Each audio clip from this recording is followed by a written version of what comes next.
This is Dave T1963, and what I've got going here is I'm starting to do my early season prep because I go year round with running trail cameras. But anyway, what I do, if you watched any of my previous trail camera videos, you know browning kind of fades. So I have security boxes for every camera I run. I run 50 something cameras right now. I probably am going to cut back a little bit this year. So I paint the security boxes. I just kind of paint them to blend in a little bit better, and then I definitely paint the cameras. So that's what I'm doing right now, is just throwing some paint on here and letting them dry. I'll let these dry for at least a month before I start putting them out. And you know, people always want to know what exactly I use, so I'm using 4 different colors. I use a Krylon Rust-Oleum.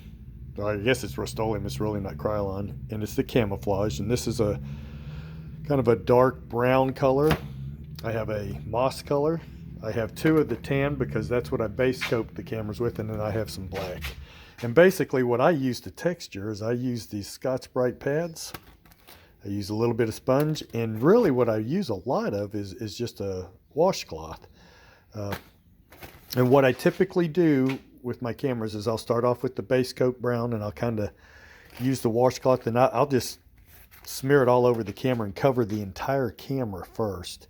Then I'll usually go with this dark brown, and a lot of times that's all I'll do is just between these two, keeping it brown does work pretty good for where I hunt. And then occasionally, if I'm hunting, you know, going to hang them up in some oaks and stuff, I'll use a little bit of the green to put some of that moss that you often see on the bark. But between these 3 colors, that's about 90%. I'll use a little bit of black, and I'll use the Scotch Brite. And what I do is I peel this up, and I just barely tap the camera with the black. So I use wax paper to put the paint on. You'll see it'll eventually rub through the wax paper, but that's what I use. I definitely recommend wearing gloves unless you want to get a mess. But this is when I typically, here's just some of my locks from my cameras. I still got about 10 more cameras to pull in. But, you know, like I said, I do this about, every 2 or 3 years they'll start losing color. I've got some Browning cameras that I've been using since they came out, so at least 9 years, and they're still going strong. So I still use them. But you know, I'll typically run my cameras. Now I will say the Dark Ops Max that they came out with, I don't really care for it for video, but for pictures, this is probably my number one camera to go throw in quickly to an area. And the camouflage actually lasts pretty good. That's all natural camouflage there that comes with the Browning. This is just where I touched it up a little bit. But I'll use those, you know, when I'm going in and I'm going to be checking cameras a lot, because the battery life's pretty good on it, and it takes really good pictures day and night. So this is what I do. But, you know, once again, folks, you can't wait till you want to set these cameras out. Like if you're going to start deploying your cameras in June or July, you don't wait till June to start painting your cameras. If you're going to paint them, now's the time to do that and let these things air out. Now I've got an old rack that I keep them on. Like I said, I've got 50 cameras, and you can see I've got 7. I think that's 7. 5, 6, actually, it's 8 cameras that I'm painting right now. And you can kind of see the color in here. I don't know if it shows up, but you can see how I put that green, just a little bit of green on there if I use it. So that one's definitely got green. This here is typically just the 2 colors, the brown and the light tan that I use. And you can see, you know, I don't worry about covering every little part of it. I just want this thing to blend in a lot more. You can see that's the faded color, that blue. And that shows up from a long distance. Not so much for deer, I don't think, but for people.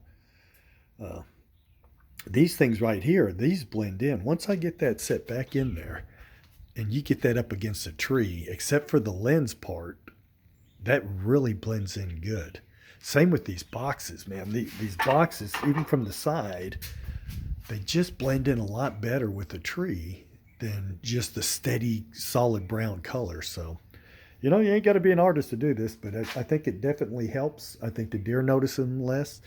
I have had no deer spook from the smell of the paint, and it takes a while. I just painted these this morning, and I can just barely smell a little bit.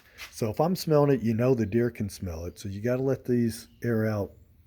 I'd say at least a good month. I won't deploy these probably until, well, I'm starting to put my mineral licks out right now. So probably March, April, I'll go ahead and refresh my mineral scrapes, and that's when I'll drop my camera in, and then I let my cameras run April, May, June.